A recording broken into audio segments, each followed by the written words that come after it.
नमस्कार दोस्तों, stock education में आपका स्वागत है। आज हम जानेंगे कि अंडरवैल्यूड स्टॉक्स कैसे खोजें। चलिए शुरू करते हैं उन फैक्टर्स से जो आपको किसी स्टॉक की असली वैल्यू पहचानने में मदद करेंगे। दोस्तों, सबसे पहले हम बात करेंगे पीई रेशियो की। ये एक महत्वपूर्ण वित्तीय मापदंड है जो हमें किसी कंपनी के स्टॉक की वैल्यूएशन को समझने में मदद करता है।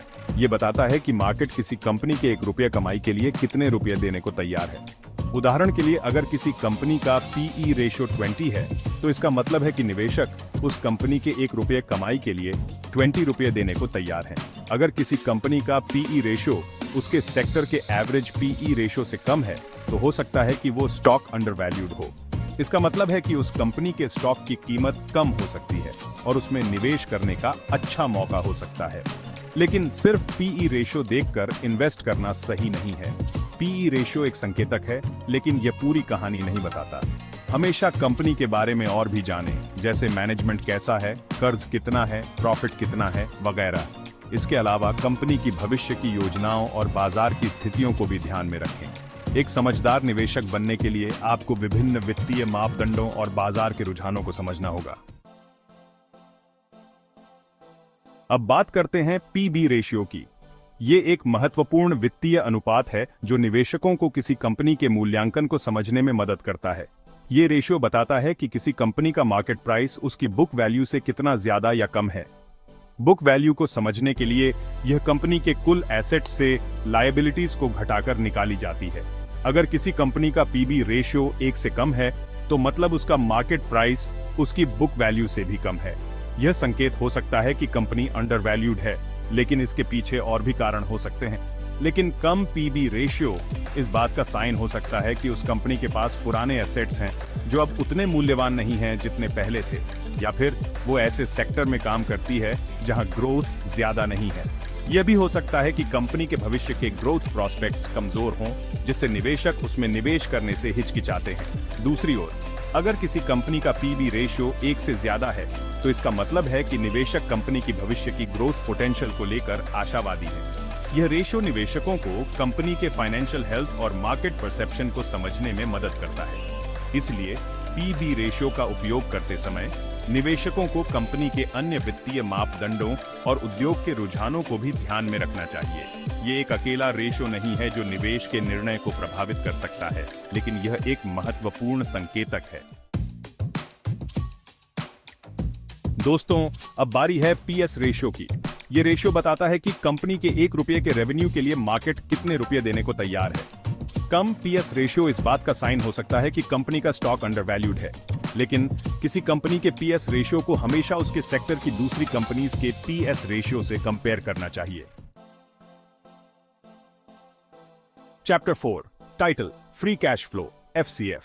अब बात करते हैं फ्री कैश फ्लो या एफसीएफ की। ये वो पैसा है जो कंपनी के पास सारे खर्चे करने के बाद बचता है। अगर किसी कंपनी का एफसीएफ बीआर आज रहा है और उसका स्टॉक प्राइस कम है, तो सोचने वाली बात है कि क्या वो स्टॉक अंडरवैल्यूड है। Chapter 5, title dividend yield. दोस्तों, अब बात करते हैं डिविडेंड यील्ड की। डिविडेंड यील्ड एक महत्वपूर्ण फाइनेंशियल मेट्रिक है जो इन्वेस्टर्स को यह समझने में मदद करता है कि उन्हें उनके निवेश पर कितना रिटर्न मिल रहा है। ये वो परसेंटेज है जो बताता है कि कंपनी अपने स्टॉक प्राइस के मुकाबले कितना डिविडेंड दे रही है। ये कैलकुलेशन आसान है और इसे समझना भी सरल है। मान लीजिए, अगर किसी कंपनी का स्टॉक प्राइस RSA 100 है और वो RS 5 का डिविडेंड दे रही है, तो उसका डिविडेंड यील्ड 5% होगा। इसका मतलब है कि हर RS 500 के निवेश पर आपको RS 5 का रिटर्न मिल रहा है। ज्यादा डिविडेंड यील्ड वाला स्टॉक अच्छा लगता है। यह इन्वेस्टर्स को आकर्षित करता है क्योंकि यह एक स्थिर इनकम सोर्स प्रदान करता है। लेकिन कभी-कभी ज्यादा डिविडेंड यील्ड इस बात का साइन हो सकता है कि कंपनी अपने फ्यूचर ग्रोथ में इन्वेस्ट करने के बजाय डिविडेंड के जरिए पैसे बांट रही है। यह एक रेड फ्लैग हो सकता है। इसलिए डिविडेंड यील्ड के साथ साथ आपको कंपनी के डिविडेंड पे आउट रेशियो पर भी ध्यान देना होगा। डिविडेंड पे आउट रेशियो ये बताता है कि कंपनी अपने अर्निंग्स का कितना हिस्सा डिविडेंड के रूप में डिस्ट्रीब्यूट कर रही है।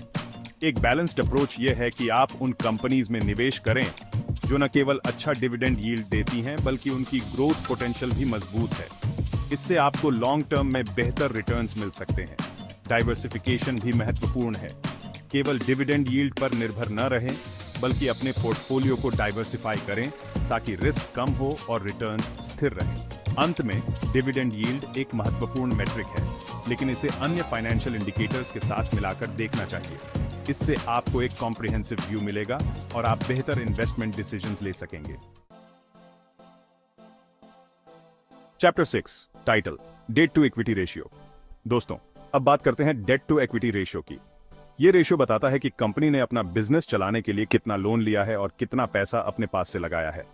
कम डेट टू इक्विटी रेशियो इस बात का साइन है कि कंपनी फाइनेंशियली मजबूत है, लेकिन कुछ सेक्टर्स ऐसे होते हैं जहां लोन लेना आम बात है, जैसे कि बैंकिंग और इंफ्रास्ट्रक्चर।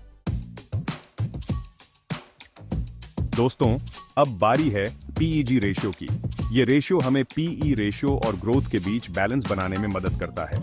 अगर पीईजी रेशियो 1 से कम है तो मतलब कंपनी का स्टॉक उसकी ग्रोथ के हिसाब से अंडर वैल्यूड हो सकता है, लेकिन ग्रोथ का अंदाजा हमेशा सही नहीं होता। दोस्तों, अब बात करते हैं ईबी-ईबीटीडीए रेशियो की। यह रेशियो बताता है कि किसी कंपनी का एंटरप्राइज वैल्यू उसके ईबीटीडीए के मुकाबले कितना है। कम ईवी-ईबीटीडीए रेशियो इस बात का साइन हो सकता है कि कंपनी का स्टॉक अंडर वैल्यूड है, लेकिन यहां भी आपको सेक्टर का ध्यान रखना होगा। दोस्तों, अब बात करते हैं इनसाइडर बाइंग की। अगर किसी कंपनी के लोग खुद अपनी कंपनी के शेयर्स खरीद रहे हैं तो यह एक पॉजिटिव साइन माना जाता है, लेकिन हो सकता है कि वो किसी और रीजन से शेयर्स खरीद रहे हों। दोस्तों, अब बात करते हैं रिटर्न ऑन इक्विटी या आरओई की। यह रेशियो बताता है कि कंपनी अपने शेयर होल्डर्स के पैसे का कितना अच्छा यूज कर रही है, लेकिन कुछ सेक्टर्स ऐसे होते हैं जहां आरओई नेचुरली ज्यादा होता है। दोस्तों, अब बात करते हैं अर्निंग्स ग्रोथ रेट की। यह बताता है कि कंपनी की कमाई कितनी तेजी से बाहर आ रही है, लेकिन कभी-कभी बहुत ज्यादा अर्निंग्स ग्रोथ रेट ज्यादा समय तक नहीं रहती। दोस्तों, अब बात करते हैं करंट रेशियो की। यह रेशियो बताता है कि कंपनी अपने शॉर्ट टर्म डेट्स को चुकाने के लिए कितनी फाइनेंशियली मजबूत है, लेकिन यहां भी आपको सेक्टर का ध्यान रखना होगा। दोस्तों, अब बात करते हैं रिलेटिव स्ट्रेंथ इंडेक्स या आरएसआई की। यह एक टेक्निकल इंडिकेटर है जो बताता है कि स्टॉक ओवरबॉट है या ओवरसोल्ड, लेकिन आरएसआई को अकेले यूज नहीं करना चाहिए। दोस्तों, आखिर में बात करते हैं मार्केट सेंटिमेंट और न्यूज की। ये दोनों ही चीजें स्टॉक मार्केट पर बहुत ज्यादा असर डालती हैं, लेकिन मार्केट सेंटिमेंट और न्यूज बदलते रहते हैं। तो दोस्तों, अंडरवैल्यूड स्टॉक्स खोजने के लिए आपको फंडामेंटल मेट्रिक्स जैसे पीईपीबी और फ्री कैश फ्लो के साथ साथ टेक्निकल इंडिकेटर्स जैसे आरएसआई का ध्यान रखना होगा। अगर आपको ये वीडियो मददगार लगी तो लाइक बटन दबाएं और स्टॉक एजुकेशन को सब्सक्राइब करना न भूलें। कमेंट में बताएं कि आप अंडरवैल्यूड स्टॉक्स खोजने के लिए कौन से मेट्रिक्स देखते हैं। धन्यवाद और शुभ निवेश।